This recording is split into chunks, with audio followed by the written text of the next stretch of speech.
সরকারি কর্মচারী, তার আবেগ থাকতে পারে। মেজর জেনারেল জিয়াউর রহমান সাহেবকে সুপ্রিম কোর্ট বলেছেন অবৈধ ক্ষমতা দখলদার। তাদের 31 দফার ইশতেহার কোথায়? ক্রিয়ায় বিএনপি সরকার যে গঠিত হয়েছে তার বৈধতা নিয়ে প্রশ্ন উঠবে। মাঠের রাজনীতি একটু তো কাদা ছোড়াছুড়ি হবেই, কিন্তু আমরা দেখি নাই ডিএমপি কমিশনার একজন মন্ত্রীর মতো আচরণ করতে। বিএনপি এখন সরকার গঠন করার পর অ্যাবসলিউট মেজরিটি পাওয়ার পর ওনাদের ভাষায় সরে গেছে। ভবিষ্যতে সিরিয়াসলি প্রোটেক্টিভ মেজার হয়, কিন্তু তারা যে রাস্তায় হাঁটে only the supreme court can declare. গণভোটের রায়কে বিএনপি অস্বীকার করেনি এবং করবে না। কমিটি সংকটটা আসলে কোথায় শিশির মনির? আপনারা বারবারই তো সরকারের পক্ষ থেকে, সরকারের শীর্ষ পর্যায়ে, মানে একেবারে স্বয়ং প্রধানমন্ত্রীর মুখ থেকে বারবার বলা হচ্ছে যে জুলাই সনদ অক্ষরে অক্ষরে বাস্তবায়ন করা হবে। আপনাদের শঙ্কা, সংকট কোথায়? কোনো ব্যক্তির বিরুদ্ধে আমাদের কোনো অভিযোগ না, আমাদের কথা হলো সিস্টেমেটিক চেঞ্জের ব্যাপারে। একটা সেটেল জিনিসকে আপনি যখন আনসেটেল করবেন, আবার আপনাকে আমাকে বিশ্বাস করতে বলবেন, আমি তো বিশ্বাস করব না। একটা সেটেলড স্কিমের মধ্যে একটা গণভোট হয়েছে, গণভোটে সকলেই পার্টিসিপেট করেছে। চিন্তা করেন জিনিসটা কত গ্রেভাস, কত ইম্পর্ট্যান্ট। একটা নেশন গণভোটে ঝাঁপিয়ে পড়েছে। About 70% people casted their vote in favour of yes. এবং আজকে যারা সংসদ গঠন করেছেন, সংসদীয় দলের নেতা, স্পিকার, বিরোধী দলের নেতা, সকলেই একজোটে গণভোটের পক্ষে প্রচারণা চালিয়েছেন। এ ব্যাপারে কারো তো কোনো দ্বিমত নাই, সকলেই করেছেন। নির্বাচনের পরে এই সেটেলড বিষয়টাকে আনসেটেল করলেন কেন? কেন করতে গেলেন? কি উদ্দেশ্যে করলেন? করে অস্থিতিশীল তো আপনারাই করলেন। আমার কিছু প্রশ্ন এটা যদি আপনি না করতেন, পরে আমি করব। এটা যদি আপনি না করতেন, সরকার যদি এই কাজটা না করতো, তাহলে কি হতো? আজকে যে অস্থিতিশীলতার প্রশ্ন তোলা হচ্ছে, বিরোধী দল বিভিন্ন কনফিউশন ক্রিয়েট করতেছে, এই যে অভিযোগ তোলা হচ্ছে, অভিযোগের কোনো প্রয়োজন ছিল? প্রয়োজন ছিল না। সংসদের আলোচনা করার কোনো প্রয়োজন ছিল না। কারণ সকলে মিলে একটা পথ বাতলিয়ে প্রসিজারাল ব্যাপারে এগ্রি করে we participated in the election. তাহলে ন্যাশনাল ইলেকশন হলো, পার্লামেন্ট হলো, গণভোট হলো, কি হলো? রেজাল্ট কি? Can A parliament or can an opposition deny the result of the Ganavote? No. Answer is simply no. Nobody can deny. Even the court can also not deny the result of referendum. রেফারেন্ডামের রেজাল্টকে deny যে করছি আমরা কোন যুক্তিতে? রেজাল্টকে কি deny করছে সরকার? আসলে রেফারেন্ডামের রেজাল্টের পরে কি হওয়ার কথা দেখেন না? রেফারেন্ডাম হওয়ার পরে কি হওয়ার কথা ছিল? সংবিধান সংস্কার পরিষদ গঠন হওয়ার কথা ছিল। হয়েছে? শপথ নিয়েছে? নেয়ার পরে ওখানে 180 দিনের বিরুদ্ধে আলোচনা হওয়ার কথা ছিল। হয়েছে? সংস্কার প্রস্তাবগুলো সেখানে উত্থাপন হয়েছে? হলো না কেন? এই সংবিধান সংস্কার পরিষদের সভা ডাকার জন্য prime minister will give advice to the president. President কি ডেকেছেন? কারণ কি? প্রেসিডেন্ট ডাকতে পারেন না কেন? কারণ প্রাইম মিনিস্টার অ্যাডভাইস দেননি। দিলে ডাকতেন। প্রাইম মিনিস্টার অ্যাডভাইস দিয়েছে, তাই প্রেসিডেন্ট আমাদের পার্লামেন্টের অধিবেশন ডেকেছে। সেই কারণে ওনারা বলছেন যে গণভোটের রায়, হ্যাঁ, সেটি বিএনপির পক্ষ থেকেও প্রচারণা করা হয়েছে হাতে ভোট দেওয়ার জন্য, কিন্তু যেইভাবে গণভোটের জন্য যেই আদেশ দেওয়া হয়েছে, সেখানে যেই শর্তগুলো যুক্ত করে দেওয়া হয়েছে, সেই 4টি শর্তের মধ্যে তার 3টি শর্তের সাথে তাদের দ্বিমত রয়েছে। কারণ তারা জুলাই সনদ বাস্তবায়ন করতে চান অক্ষরে অক্ষরে। তাদের প্রশ্নটি হচ্ছে, তারা জুলাই সনদ বাস্তবায়ন করতে চান যে জুলাই সনদ তারা স্বাক্ষর করেছেন। চাপিয়ে দেওয়া কোনো বিষয়বস্তু এই নির্বাচিত সরকার বাস্তবায়ন করতে চান না। এটি হচ্ছে বিএনপির পক্ষ থেকে ব্যাখ্যা। সেই ক্ষেত্রে সেখানে তো আপনাদেরও নোট অফ ডিসেন্ট ছিল। সেই ক্ষেত্রে আপনাদের প্রশ্ন শেষ হচ্ছে না। আমার প্রশ্নটি এটি যে এইখানে সংকটটা কোথায়? মানে যদি জুলাই সনদ উইথ নোট অফ ডিসেন্ট বাস্তবায়ন করা হয়, তাহলে সমস্যাটা কি? গণভোটটা তো এই জুলাই সনদ বাস্তবায়ন করার উদ্দেশ্যেই করা হয়েছে। আচ্ছা বলেন, গণভোটে যে পার্টিসিপেট করেছেন, প্রশ্ন না দেখে করেছেন ওনারা? প্রশ্ন না দেখে প্রচারণা চালিয়েছেন? প্রশ্ন না দেখে প্রচারণা চালালেন? শুরুতেই ওনাদের প্রশ্ন নিয়ে কিন্তু প্রশ্ন ছিল। প্রশ্ন না দেখে ওনারা চালালেন কেন? ডিনাই করেন নাই কেন তখন যে আমরা গণভোটে পার্টিসিপেট করব না? বললেন না কেন যে ঠিক আছে, we do not agree, we will not participate in the referendum, we will only participate in the national election? বলেন না কেন সেই কথা? সেই উত্তর আফটার রেজাল্ট আপনি এখন উত্তর দেওয়ার প্রয়োজন নাই। Let me explain. তাহলে আফটার রেজাল্ট এই কথা যে বলছেন আপনি, তার মানে কি পার্লামেন্টে যে বলছেন না যে আসলে এই সংস্কার তারা এইভাবে চান নাই, তারা ইলেকশন হবে না মর্মে মনে করে যা যা বলেছে সবকিছু সঙ্গে এগ্রি করে গেছে। তো এটা আপনি একটা রাষ্ট্রপতি আদেশ দিয়েছে, এটা সংবিধান সম্মত হয়েছে কি হয় নাই, স্বরাষ্ট্রমন্ত্রী বলবে এই কথা? পার্লামেন্ট বলতে পারে এই কথা? Can the parliament tell which law is lawful and unlawful? Is it the duty of the parliament to declare which law is constitutional and unconstitutional? Only the Supreme Court can declare which one is constitutional and which is not constitutional. Parliament cannot declare it. Government cannot declare it. আপনি government, আপনি কি declare করতে পারেন কোন ল সংবিধান সম্মত হয়েছে কি হয়নি? You cannot. এবং they have also filed a writ petition before the High Court Division. That writ petition is pending. তো আদালতের ওই বিচার্য বিষয়ের জন্য বিচারের জন্য অপেক্ষা করতে হবে না? এর আগে যে ডিক্লেয়ার করে দিচ্ছেন unlawful, unconstitutional, not in accordance with law, and what jurisprudence? একটা নিজের জেদকে ঠিক রাখার জন্য পরিপূর্ণ বিচারিক ল্যান্ডস্কেপটা তো পরিবর্তন করা যাবে না।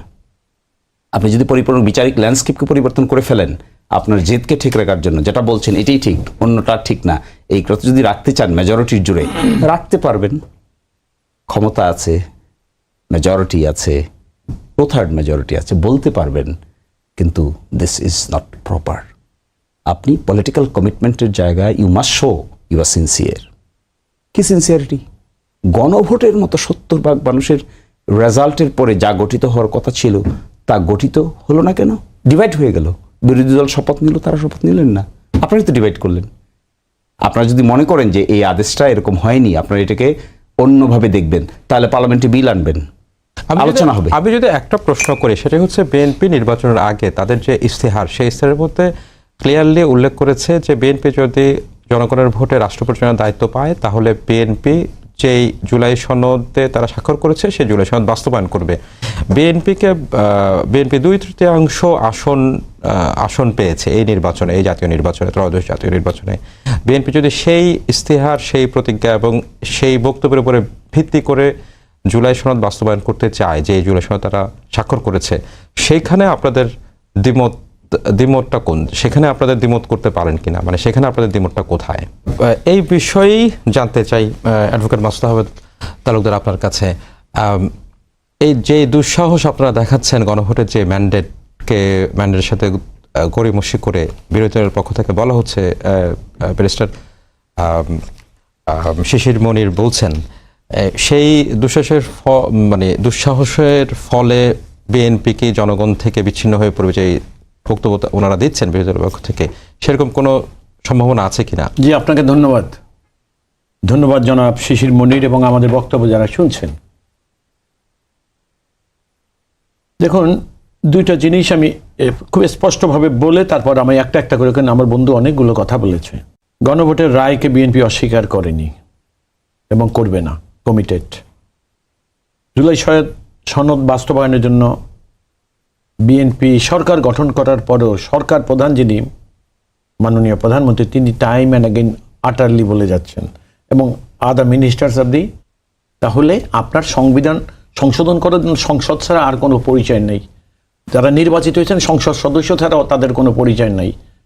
কিন্তু কেউ তো এই কথা বলেন নাই, আপনারা কেউ নির্বাচনের আগে একদিনও বলেন নাই যে আমাদের, কিন্তু ওনাদের কথা শুনলে কি মনে হয় যে দেশে এই 2026-এর 12 ফেব্রুয়ারি নির্বাচন হয়েছে, এই নির্বাচনের পর এবং রেফারেন্ডাম হওয়ার পর বাংলাদেশে আর কোনো সংবিধান নাই।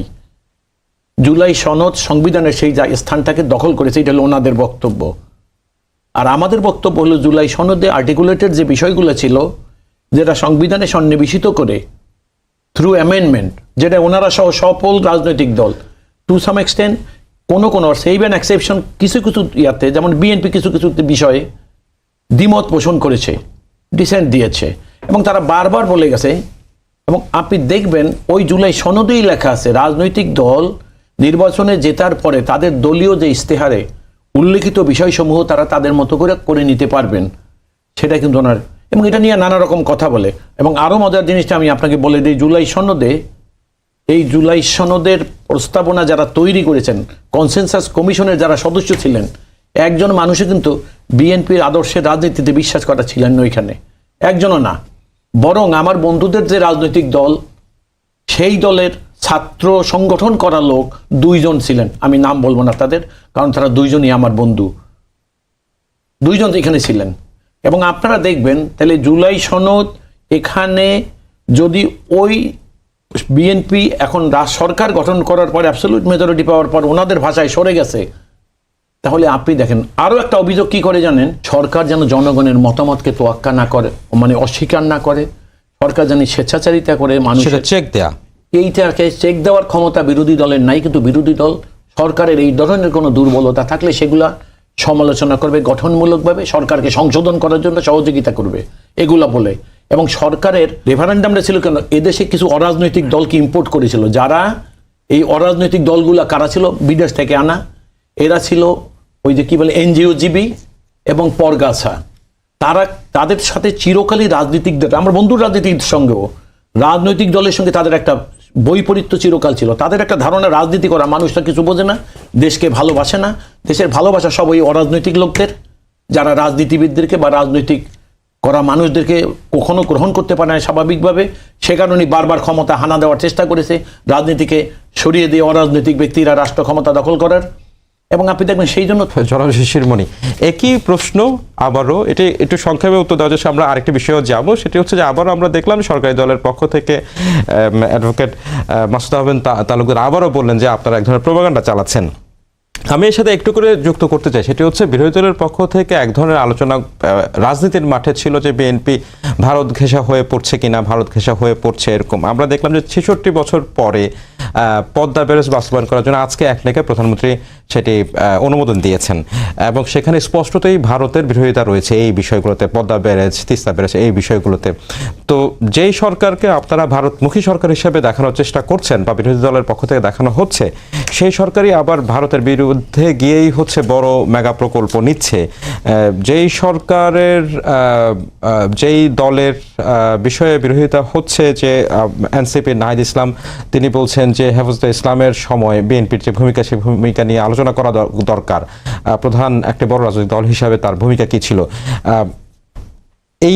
এই প্রশ্নগুলো কি শুধুমাত্র বিরোধিতা করার জন্যই রাজনীতির মাঠে নিয়ে আসা কিনা, এটি কিন্তু একটি বড় আলোচনা আছে সরকারের পক্ষ থেকে, বিএনপির পক্ষ থেকে, আপনাদের বিরোধী দলের পক্ষ থেকে। জি দেখুন, 2-1টা প্রশ্নের উত্তর দিব, সবগুলোর উত্তর দিব না। আমার লার্নেড ফ্রেন্ড বলেছেন যে রেফারেন্ডামের কোনো প্রয়োজন ছিল না। তো শহীদ প্রেসিডেন্ট জিয়াউর রহমান রেফারেন্ডাম করেছিলেন কেন, কি জন্য প্রয়োজন ছিল সেটা? মার্শাল লকে ভ্যালিডিটি দেওয়ার জন্য নাকি, না নিজের নেতৃত্বকে জাহির করার জন্য? কি জন্য দিয়েছিলেন তিনি? তখন তো রেফারেন্ডামের আইন ছিল। কোথায় আইন ছিল না? দেয়ার ওয়াজ নো ল। কোথায় পেলেন আপনি রেফারেন্ডামের আইন ছিল? জিয়াউর রহমান সাহেব যখন রেফারেন্ডাম দিয়েছে, বাংলাদেশের সংবিধানে কোনো রেফারেন্ডামের বিধান ছিল না। This is for the first time. Referendum দিয়ে প্রশ্নটা কি ছিল? Ziaur Rahman major general Ziaur Rahman BU কর্তৃক গৃহীত সকল নীতি পদ্ধতির সাথে আপনি একমত কিনা। মানুষ হানা ভোট দিয়েছে ভ্যালিডিটির জন্য, লেজিটিমেসির জন্য। আপনি 5 আগস্ট থেকে 12 ফেব্রুয়ারি পর্যন্ত কিভাবে লেজিটিমেসি দিবেন? কোন কায়দায় দিবেন লেজিটিমেসি? 5 আগস্টে যা হয়েছে সংবিধান মেনে হয়েছে। 5 আগস্ট থেকে শুরু করে আমার লার্নেড ফ্রেন্ড বলেছেন, আপনিও দেখলাম ওনাকে সাপোর্ট করেছেন, যে নির্বাচন কি জুলাই সনদ অনুসারে হয়েছে নাকি সংবিধান অনুসারে হয়েছে? নিশ্চিতভাবে সংবিধান অনুসারে নির্বাচন হয় নাই, নিশ্চিতভাবে না। এটা যে বাজার অস্বীকার করবে, এই নির্বাচনটিকে বলছেন। বলছি না, আমি আপনাকে দায়িত্ব নিয়ে বলছি, সংবিধান ইন্টারপ্রিট করে বলছি। নির্বাচন সংবিধান অনুযায়ী কোথায় পেলেন আপনি? সংবিধান অনুযায়ী 5 ফেব্রুয়ারি নির্বাচন হবে পেয়েছেন? কোন আইন আছে? সংবিধানের কোন অনুচ্ছেদ আছে? কোন অনুচ্ছেদ দেখাই বলতে পারবে না? অন্তর্বর্তী সরকারটি তো সুপ্রিম কোর্টের একটি this is what is the misconception. এই জন্য তো ডিপ ডিসকাশন হওয়া দরকার। এগুলো এত ডিপ ডিসকাশন হওয়া দরকার যে বিএনপি সকলকে নিয়ে একটা অন্ধকারের দিকে চলে যাচ্ছে। বিএনপির মনে নেই 5ম সংশোধনীতে বাংলাদেশের সুপ্রিম কোর্ট তাদের করা সকল কাজকে ব্রাশ করে দিয়েছে? ভুলে গেছে বিএনপি? কেন ব্রাশ করে দিয়েছে? কারণ সেই থেকে শিক্ষা নিয়ে একটা সংবিধান সংস্কার পরিষদ গঠন করে 5 আগস্ট থেকে 12 ফেব্রুয়ারি পর্যন্ত আলোচনা করে আমরা যদি একটা রিয়েল সেন্সে লিগ্যাল ফ্রেমওয়ার্ক দিতে পারতাম, ভবিষ্যতে বিএনপি মুক্ত থাকতো। বলেন তো দেখি, 5ই আগস্ট থেকে 12ই ফেব্রুয়ারি পর্যন্ত কোনো কালে যদি প্রশ্ন উত্থাপিত হয় সাংবিধানিক ছিল কি ছিল না, তাহলে বিএনপি সরকার এই প্রক্রিয়ার আনসারটা দিতে দেন আগে। এই প্রক্রিয়ায় বিএনপি সরকার যে গঠিত হয়েছে তার বৈধতা নিয়ে প্রশ্ন উঠবে না, নির্বাচন নিয়ে প্রশ্ন উঠবে না, রেফারেন্ডাম নিয়ে প্রশ্ন উঠবে না। সেগুলোর সলিউশন কি? প্রশ্ন করলে ওনারা উত্তর দেন সংবিধানের 4th তফসিলে তারা একটি প্যারাগ্রাফ যোগ করে দিবেন ট্রানজিশনাল পিরিয়ড নামে। তো ট্রানজিশনাল পিরিয়ড নামে 5ম সংশোধনীর মামলায় ট্রানজিশনাল পিরিয়ড নামে 4th তফসিলে আপনারা অ্যাড করেছিলেন, সেটা একটু সুপ্রিম কোর্ট বাদ করে দিয়েছে। সেইখান থেকে শিক্ষা নিয়ে লেখাপড়া, ডিপ লেখাপড়া করে যদি এখানে সলিউশন বের করতে না পারা যায়, তাহলে সুপারফিশিয়াল ভাবে যে সলিউশন আপনারা বের করতে পারছেন, সময়ের প্রেক্ষাপটে এ সব কিছু ব্রাশেটাস হয়ে যাওয়ার সম্ভাবনা রয়েছে। আরেকটা কথা দেখেন, আপনি দেখবেন জুলাই জাতীয় সনদ সংবিধান সংস্কার বাস্তবায়ন আদেশ 2025। জুলাই সনদ কোনো আইন না, কনফিউশন করার কোনো কারণ নাই। জুলাই সনদ ইজ নট ল। তাহলে লটা কি? লটা হলো জুলাই জাতীয় সনদ সংবিধান সংস্কার বাস্তবায়ন আদেশ। সেখানে কি লেখা আছে? এই আদেশ জারির অব্যবহিত পরে একটা জাতীয় সংসদ নির্বাচন অনুষ্ঠিত হবে। যেদিন জাতীয় সংসদ নির্বাচন অনুষ্ঠিত হবে একই দিন একটা গণভোট অনুষ্ঠিত হবে। এই সমস্ত কথা আপনি সংবিধানের কোথাও পাবেন খুঁজে? কিন্তু জুলাই জাতীয় সনদ সংবিধান সংস্কার বাস্তবায়ন আদেশের ধারা 3, ধারা 4, ধারা 5, ধারা 6, ধারা 7 পাবেন। এবং সেই অনুযায়ী এই নির্বাচন অনুষ্ঠিত হয়েছে, সংবিধান অনুযায়ী নয়। আমরা কেন এত রিয়াকশন শো করি? একটা কারণে, বিএনপি যদি ব্যর্থ হয় আমাদের কোনো লাভ আছে? আমাদের তো কোনো লাভ নেই। এই যে বিপ্লবের সময় সংগঠিত যে সমস্ত রাজনৈতিক দল কর্মকাণ্ড পরিচালনা করেছে, তারা যদি ব্যর্থ হয় কার লাভ হবে? আমরা চাই তারা সাকসেসফুল হোক। আমরা এটাও চাই টু হেল্প দেম। আমরা এটাও চাই লিগ্যাল ফ্রেমওয়ার্কটা আমরা এমনভাবে গঠন করি যে লিগ্যাল ফ্রেমওয়ার্কটা সকলের জন্য ভবিষ্যতে সিরিয়াসলি প্রোটেক্টিভ মেজার হয়। কিন্তু তারা যে রাস্তায় হাঁটছেন, সংশোধনের রাস্তা বলে যে রাস্তায় হাঁটছেন, কি করবেন এখানে? বলবেন 5ই আগস্ট থেকে 12ই ফেব্রুয়ারি পর্যন্ত যা কিছু হয়েছে তা কোনো আদালতে প্রশ্ন উত্থাপন করা যাবে না। এই কথা বলার জন্য তারা প্রস্তুতি নিচ্ছেন। এই কথা বলে কি লাভ হবে? 5ম সংশোধনীতে বলেছিলেন 75 সাল থেকে 79 সাল পর্যন্ত যা কিছু হয়েছে তা কোনো আদালতে প্রশ্ন উত্থাপন করা যাবে না। তা সুপ্রিম কোর্ট ব্রাশে করে দেয় নাই। শুধু তাই দেয় নাই, মেজর জেনারেল জিয়াউর রহমান সাহেবকে বলেছেন ইউজারপার। মেজর জেনারেল জিয়াউর রহমান সাহেবকে সুপ্রিম কোর্ট বলেছেন অবৈধ ক্ষমতা দখলদার। আমার মনে হয় আমার লার্নের ফ্রেন্ডরা সব কিছু ভুলে গেছেন। এই জন্য এখান থেকে শিক্ষা নিতে হবে, নিয়ে ভবিষ্যতে এমন লিগ্যাল প্রোটেক্টিভ মেজার দিতে হবে। যদি না দিতে পারি আমরা, বিএনপি পড়বে না বিপদে? নিশ্চিত পড়বে। সরকার পড়বে না? ইনভ্যালিডিটি কনসেপ্টের লেজিটিমেসির ক্রাইসিসে পড়বে না গভর্নমেন্ট? ডেফিনেটলি পড়বে। রেফারেন্ডামেই বলেন আর পার্লামেন্ট গঠনেই বলেন, ডেফিনেটলি ক্রাইসিসে পড়বে। আমরা কি আমাদের জন্য বলছি? আমরা কিন্তু ওনাদের সহই বলছি। কেন বলছি? কারণ আমরা বিপ্লবের অনুষঙ্গ, ওনারা অনুষঙ্গ, আমরা অনুষঙ্গ। তিনি একজন সরকারি কর্মচারী, তার আবেগ থাকতে পারে, তার আদর্শ থাকতে পারে, তার মনে লালিত অনেক অভিজ্ঞতা থাকতে পারে, কিন্তু সেটা তার সরকারি দায়িত্ব পালনে কোনো প্রভাব ফেলা যাবে না। এটা ব্যক্তিগত ব্যাপার। আপনারও আছে, আমারও আছে, আমাদের সকলেরই আছে। এটা আমরা ব্যক্তিগত আলাপচারিতায় বলবো, কার সাথে আমার কি যোগাযোগ ছিল, কার প্রতি আমি অধিকতর বেশি নমনীয়, কাকে আমি বেশি পছন্দ করি, কার চলন বলন কথন আমার কাছে ভালো লাগে। এটি আমি পাবলিক ফোরামে যখন বলবো, there will be bad message. এটাই আমরা অতীতে দেখেছিলাম। আমরা দেখেছিলাম কোনো সরকারি কর্মচারী রাজনৈতিক দলের নেতৃবৃন্দের মতো আচরণ করতেন। এতে সাইকি অফ দি কর্মচারীর মধ্যে নেগেটিভ প্রভাব পড়বে। এটা আমাদের জন্য দরকার না, এটা সরকারের জন্য দরকার। আমি এক্সপেক্ট করেছিলাম মাননীয় প্রধানমন্ত্রী ওনাকে থামিয়ে দিবেন, অথবা মাননীয় হোম মিনিস্টার ওনাকে থামিয়ে দিবেন। না, এখানে এগুলো বলার বিষয় না। If you have anything to share with me, share me personally. It's not in public place. If you share in the public place, that will ultimately affect or remind the earlier circumstances যেগুলো আমরা face করেছি। আমরা দেখি নাই DMP commissioner একজন মন্ত্রীর মতো আচরণ করতে? দেখেছি তো আমরা। এবং সেগুলো আমাদের সাইকোলজিতে খারাপ ধারণার জন্ম নেয়। আমি অবশ্যই তার ব্যক্তিগত সফটনেসকে, ইমোশনকে সম্মান জানাই, থাকতেই হবে, এবং থাকাটাকে অস্বাভাবিক কিছু না, কিন্তু not in public domain, not in public place, individually থাকবে।